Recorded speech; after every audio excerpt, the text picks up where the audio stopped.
जब दो देशों के बीच बड़ी बड़ी डील्स होती हैं तो जो हेडलाइंस में हमें दिखता है वो अक्सर पूरी कहानी नहीं होती।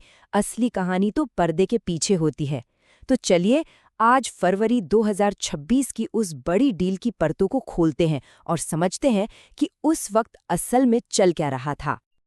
अच्छा, इस डील को पूरी तरह समझने के लिए हमें पहले उस माहौल को समझना होगा, उस जबरदस्त दबाव को समझना होगा जिसका सामना भारत पिछले 6 महीनों से कर रहा था। ये एक ऐसी सिचुएशन थी जो हर दिन के साथ बस बिगड़ती ही जा रही थी। 50% ये सिर्फ एक नंबर नहीं था, ये एक ऐसा आंकड़ा था जो उस वक्त पूरे भारतीय उद्योग के लिए एक बुरे सपने जैसा बन गया था। अगस्त 2025 में अमेरिका ने ये एक विनाशकारी, सजा देने वाला टैरिफ हम पर लगा दिया था। पूरे 6 महीने भारतीय इकोनॉमी के जो सबसे ज़रूरी हिस्से थे वो बुरी तरह से जूझ रहे थे। कपड़ा मिलें बंद हो रही थीं, हीरे तराशने वाले कारीगरों के पास काम नहीं था और छोटे से लेकर बड़े हर उद्योग पर ताला लगने का खतरा मंडरा रहा था। हालात ऐसे थे कि कुछ ना कुछ तो करना ही था और वो भी जल्दी।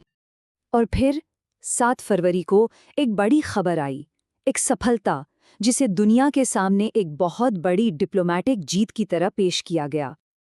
अब जरा इन आंकड़ों को देखिए। यहाँ पर जो सबसे दिलचस्प बात है वो है कि वो जो 50% का भारी भरकम टैरिफ था उसे सीधा घटाकर 18% पर ले आया गया। ये एक बहुत बहुत बड़ी राहत की बात थी। सरकार का मैसेज बिल्कुल क्लियर और जीत वाला था। इसे एक ऐसी बड़ी कामयाबी के तौर पर पेश किया गया जिसने जैसे रातों रात भारतीय इंडस्ट्री को डूबने से बचा लिया हो। लेकिन जैसा कि ऐसे बड़े मामलों में हमेशा होता है, असली कहानी उन छोटी छोटी डिटेल्स में छुपी थी जो उस शुरुआती जश्न का हिस्सा नहीं थी। तो सवाल ये उठता है कि अगर ये इतनी बड़ी जीत थी तो फिर विपक्ष इसे ट्रैप डील क्यों कह रहा था, एक जाल, ऐसा क्यों कहा गया? यहीं से कहानी में असली मोड़ आता है। और देखिए, पहला खुलासा कहाँ से हुआ? किसी सरकारी दस्तावेज से नहीं, बल्कि डोनाल्ड ट्रंप के एक सोशल मीडिया पोस्ट से।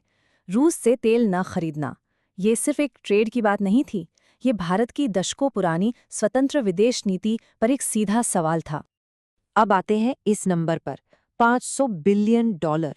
ये वो हैरान कर देने वाली रकम है जिसका कमिटमेंट भारत ने इस डील के हिस्से के तौर पर किया था। ये सिर्फ टैरिफ कम करने का मामला नहीं था, नहीं, ये तो एक बहुत बड़ा और लंबे समय का खरीद समझौता था। मतलब भारत आने वाले कई सालों के लिए अमेरिकी एक्सपोर्ट से बंध गया था। और यहाँ आकर सारा खेल समझ में आता है। देखिए, हमारे सामान पर अमेरिका लगा रहा है 18% टैरिफ और हम उनके ज्यादातर सामान के लिए अपने दरवाजे पूरी तरह खोल रहे हैं 0% टैरिफ पर, मतलब कुछ भी नहीं। यही वो एक तरफा झुकाव था जिसने भारतीय राजनीति में भूचाल ला दिया। और जैसे ही डील की ये बातें बाहर आईं, संसद के अंदर का माहौल किसी ज्वालामुखी की तरफ फट पड़ा। क्योंकि इस पर पहले कोई चर्चा ही नहीं हुई थी, तो जाहिर है आरोप लगने लगे कि सरकार ने इतने बड़े राष्ट्रीय मुद्दे पर लोकतांत्रिक प्रक्रिया को पूरी तरह से नजरअंदाज कर दिया है। उस दिन संसद के मकर द्वार पर विरोध कर रहे सांसदों के हाथों में तख्तियां थीं और उनकी जुबान पर एक ही नारा गूंज रहा था, नरेंद्र सरेंडर। ये नारा उन सबकी आवाज बन गया जो इस डील को एक तरह का आत्मसमर्पण मान रहे थे। विपक्ष ने इसे सिर्फ एक खराब सौदा नहीं कहा, बल्कि इसे प्रधानमंत्री की निजी मजबूरी से जोड़ा। आरोप ये थे कि ये एक ट्रैप डील है जो भारत की रणनीतिक आज़ादी को खत्म कर देगी।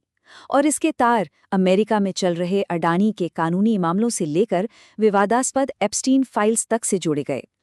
सीधा सीधा इशारा ये था कि प्रधानमंत्री को किसी बात पर मजबूर किया गया था। और ये 8 उन सांसदों की संख्या है जिन्हें सरकार के इस सौदे पर चर्चा से इनकार करने का विरोध करने पर सस्पेंड कर दिया गया था। तो इस पूरी कहानी की सारी परतों को हटाने के बाद हमारे सामने 2 बिल्कुल अलग-अलग तस्वीरें उभरती हैं। एक तरफ सरकार का तर्क है कि ये एक आर्थिक आपदा को टालने के लिए जरूरी कदम था, और दूसरी तरफ विपक्ष का कहना है कि ये देश की आज़ादी का महंगा सौदा था। तो आखिर में सवाल यही बचता है कि ये वाकई एक बर्बाद होती अर्थव्यवस्था को बचाने के लिए एक मास्टर स्ट्रोक था या फिर भारी दबाव में लिया गया एक रणनीतिक सरेंडर। इसका जवाब शायद वक्त ही दे पाएगा।